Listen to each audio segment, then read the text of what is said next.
એ 200 વર્ષ જૂનું અને પુરાણું મંદિર છે. આદિવાસી લોકો અહીંનો જે એમના પરંપરાગત લોકો અહીંયા અસ્થિ પધરાવવા માટે બી અહીંયા આવે છે.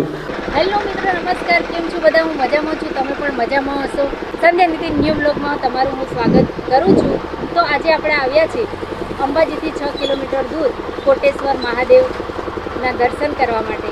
તો મિત્રો, હું પણ દર્શન કરીશ અને તમે પણ મારી સાથે દર્શન કરજો.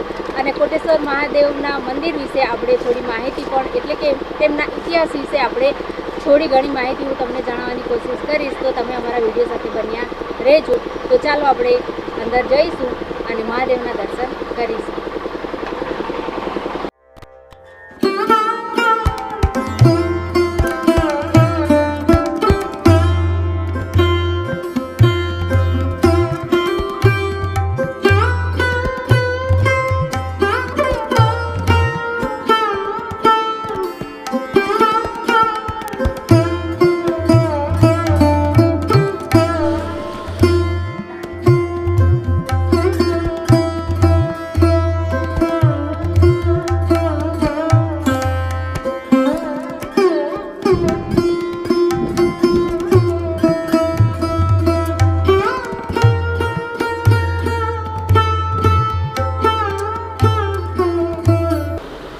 તો બાપુ, સૌપ્રથમ આપનું નામ જણાવશો? મારું નામ મનુભાઈ ત્રિભુવનદાસ પુરાણી છે.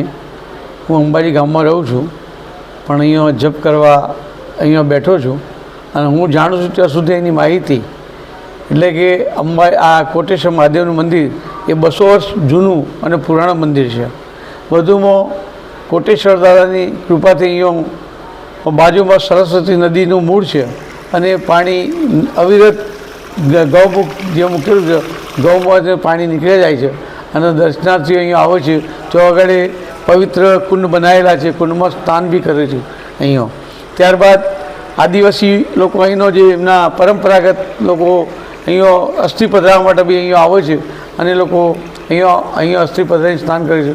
આજુબાજુથી માતૃજ્ઞાન સાધન માટે ગુજરાતની અંદર 2 સ્થળ છે, સિદ્ધપુર છે અને અહીંયા સરસ્વતીનું સ્થાન છે. તો અહીંયા પણ માતૃજ્ઞાન અહીંયા સલાહ માટે માતૃજ્ઞાનનું શ્રાદ્ધ કરવા માટે લોકો અહીંયા આવે છે અને માતૃજ્ઞાનનું શ્રાદ્ધ કરતા હોય છે.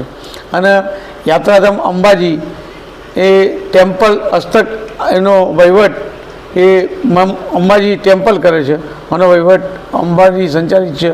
અને ધીમે એનો વિકાસ ટેમ્પલે કરેલો છે અને હજુ પણ એનો વધુ વિકાસ થાય એવું ટેમ્પલ ઈચ્છી રહી છે.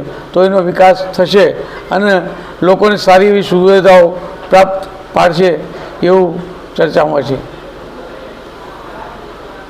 અને બાપુ, બીજું એક હું પૂછવા માગું છું કે અહીંયા આખા વર્ષ દરમિયાન ગમે ત્યારે આપણે વિધિ કરી શકીએ છીએ? ગમે ત્યારે આવીને વિધિ કરી શકો. અહીંયા એવું નથી કે અમુક ટાઈમ જ વિધિ કરવાનું, પણ ગમે ત્યારે તમે અહીંયા આવો તો કોટેશ્વર એક દાદાનું ધામ છે અને એ મહાદેવના સાનિધ્યમાં તમે સરસ્વતીના કિનારે અહીંયા ગમે ત્યારે પણ વિધિ કરાવી શકો છો અને આપ વિધિ કરી શકો છો. અને વધારે સારું ક્યારે?